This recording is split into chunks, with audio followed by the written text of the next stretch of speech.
अस्सलाम वालेकुम, welcome to my channel tasty food with Saima में आज बनने जा रही है caramel egg pudding. Caramel egg pudding बनाने के लिए हमें जिन इंग्रेडिएंट की ज़रूरत है उसमें मैंने 3 अदद अंडे लिए हैं, 1/4 कप चीनी ली है। 1/4 कप ही चीनी जो है वो कैरमल के लिए यूज़ करूँगी। 1 टीस्पून वनीला एसन और 1 कप दूध शामिल करूँगी मैं। तो चलिए अब स्टार्ट करते हैं। बिस्मिल्लाहिर्रहमानिर्रहीम। सबसे पहले एक ब्लेंडिंग जग के अंदर मैंने दूध शामिल किया है, साथ ही इसमें 1/4 कप चीनी जो रखी थी वो शामिल कर दी है। अब मैं एक प्याली लूँगी और उसके अंदर एक अंडा तोड़ूंगी। इस तरह मैं एक एक अंडा करके प्याली में चेक करके फिर ब्लेंडिंग जग में डालूंगी। इससे ये होगा कि आपको पता चल जाएगा कि कोई अंडा ख़राब तो नहीं है। इसी तरह मैंने तीनों अंडे शामिल कर दिए बारी बारी करके। अब मैं साथ ही इसमें 1 टीस्पून जो है वो वनीला एसेंस का शामिल करूंगी। इससे ये होगा कि अंडों की स्मेल ख़त्म हो जाती है। ये वनीला एसेंस शामिल हो गया। अब इसको मैं ब्लेंड करूंगी अच्छे से। दूसरी तरफ मैंने एक पैन लिया है, इसे हल्की आंच पर गर्म किया है और इसमें 1/4 कप चीनी जो है वो शामिल की है। इसको मैं कैरमल करूंगी। इसको फ्राइंग पैन के अंदर फैला लेंगे अच्छे से हल्की आंच के ऊपर, ताकि इसका कलर आहिस्ता आहिस्ता जो है वो तब्दील हो जाए। दूसरी तरफ मैंने एक देगची ली है बड़ी, उसके अंदर मैं 3 गिलास जो है वो पानी शामिल करूंगी। ये 1 गिलास डल गया, ये 2 और ये 3 गिलास पानी शामिल हो गया। अब दूसरी तरफ ये हमारी चीनी जो है ये कैरमलाइज हो रही है, अच्छे से मेल्ट होगी और इसका कलर भी देखें ये बहुत ही अच्छा गोल्डन ब्राउन आ गया है।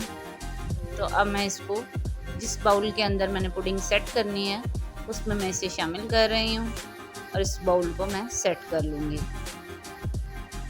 अब मैंने ये जो कैरमल की हुई चीनी इसमें शामिल की है, इसको बाउल को अच्छे से घुमाऊंगी ताकि ये इसके अंदर सेट हो जाए।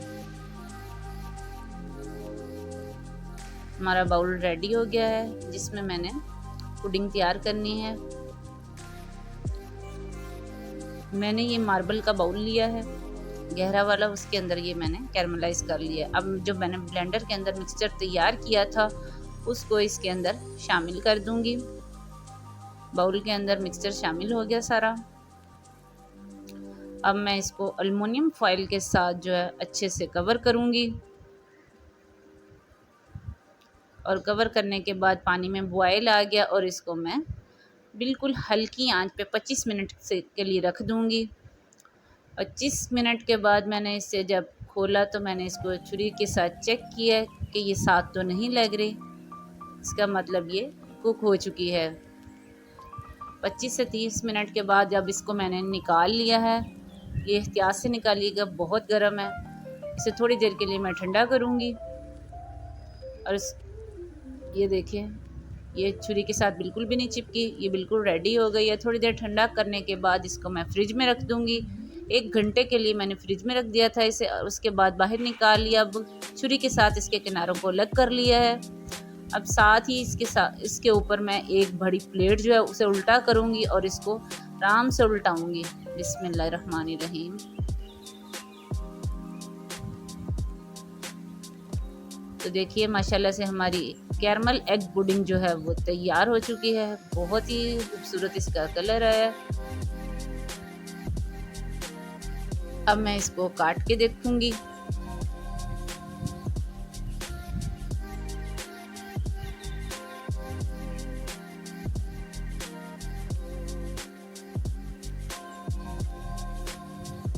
बहुत ही अच्छी सी कट गई है।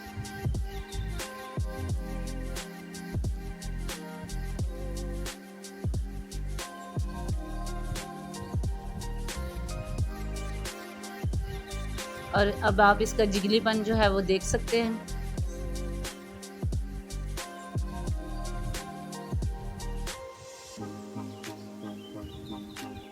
तो ये देखिए हमारी कैरमल एग पुडिंग जो है वो तैयार हो चुकी है।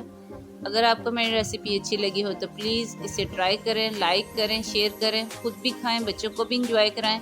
मेरे चैनल को ज़्यादा से ज़्यादा सब्सक्राइब करें। मिलते हैं किसी नई और अच्छी सी रेसिपी के साथ, तब तक के लिए अपना ख्याल रखें। अल्लाह हाफिज़।